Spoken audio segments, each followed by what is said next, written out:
you ever wondered what could be more boxy than Kia Soul?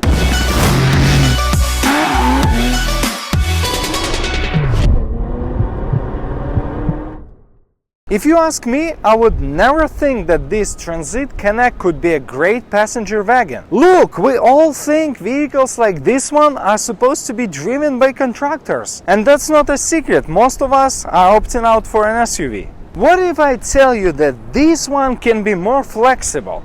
What if I tell you that this one has more cargo? What if I tell you that this one has more space? What if I tell you that this one has more room inside than you ever need? And yeah, it can fit 6 people. I just wish somebody would pay me money for saying word boxy. Boxy, boxy. Din, din, din, din, din, din, din.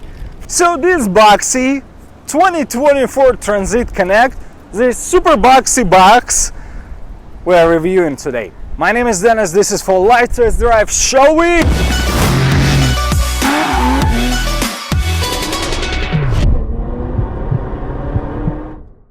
For the 2019 model year, Ford presented this facelift as well as the new 8-speed transmission. It looks good on paper, but to me, this Ford Transit looks very close to what we saw in the first generation. However, when you look from the technology perspective, you will see it looks absolutely new. There is even something more important that I have to show you. So let me be completely honest. The transmission kinda sucks. When you use an eco mode, there's there's huge gap between you putting your foot down and the engine is trying to deliver. Let me show you again. You count it. This is crazy. I mean, you all crying about turbo lag. If this would be a turbocharged, this is as big as it gets. Wow.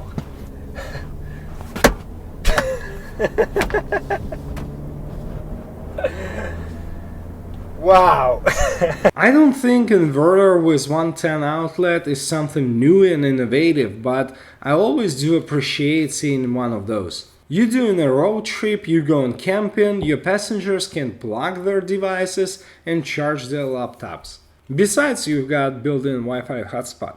In terms of interior and comfort, I do like those seats. Nothing fancy, just good quality seats and good looking interior. When I looked at the driver's dash first time, I had a strong belief this is one big screen. Really good example where you can make something look good instead of investing tons of money into a large screen. A few things about the interior that you should know. First, there's so much space on top of you. You'd be shocked to have a lot of headroom. This is like the first time, even if you've been driving minivan. It's just so much headroom. I do like the top pocket. It would be very handy to those who need to carry some paperwork. But it's a little bit flimsy and it's got this giant visor, right? I mean, it's a big car and it's got a big visor, right? Interior quality and the overall impression are good. I think those quarter windows need to be replaced literally now, since they don't provide you much visibility and look more like funhouse mirrors when you look through them. Hopefully, this might be something that they can fix next year. That's the key, flexibility and space. Look! I just can walk here. Here you're talking about 24.9 cubic feet of space. If you fold those, you'll get 60 cubic feet of space. And if you're gonna be there enough and gonna fold second and third row seats, you're gonna get over 106 cubic feet of cargo. Wow. It creates a perfectly flat surface that allows you to put large items inside, but at the same time you can fold only one side of the seats and you can still have 2 passengers and 1 driver, while on the other side you can keep a large item.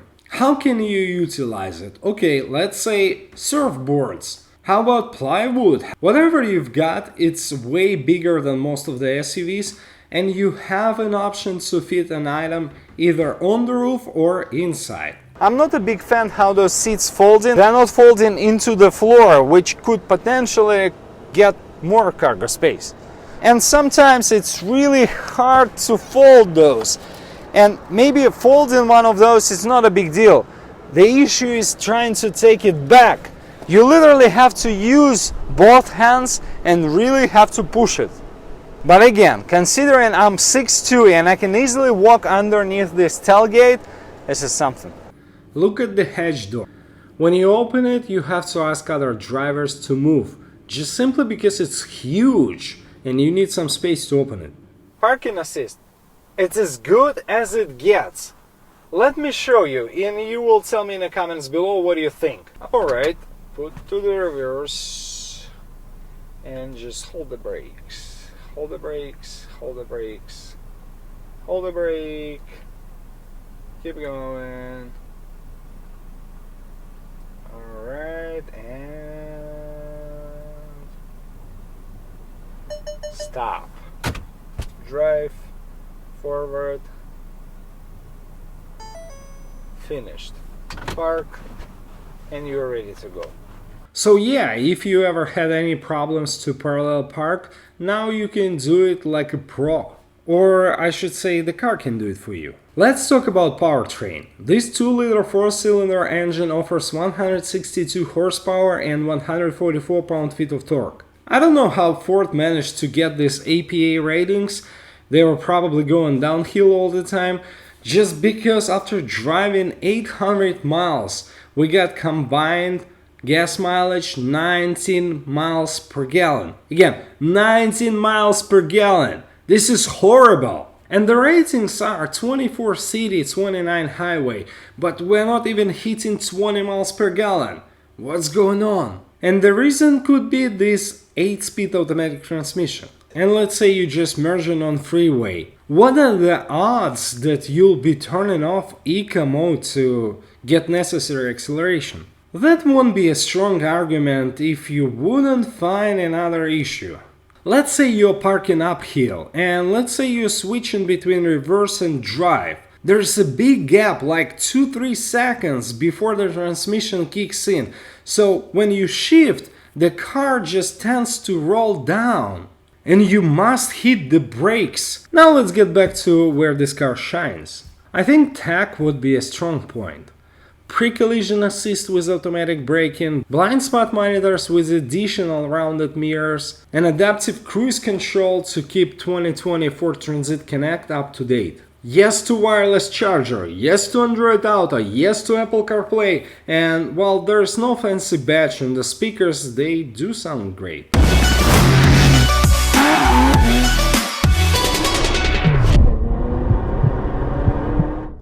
Hopefully by now you realize this is not only contractor's tool. 2024 Transit Connect can help you with your camping needs. 2024 Transit Connect can bring you to the sunset. 2024 Transit Connect can bring you to the perfect camper. 2024 Transit Connect can help you with loading lots of stuff. 2024 Transit Connect can fit 6 people. And then you start thinking, okay, if it's not enough, I got the roof and you can load it. So my point is very simple. You can get an SUV and then you would need a trailer, then you would need more space, then you would start thinking about why you actually made that decision. Or you don't have to be like everybody else and just get 2024 Transit Connect. Yes, it's got its own pros and cons, but this is the only one that can do it all. Hit the subscribe button, ring the bell, and watch the newest and coolest cars and bikes every single week as soon as they come out.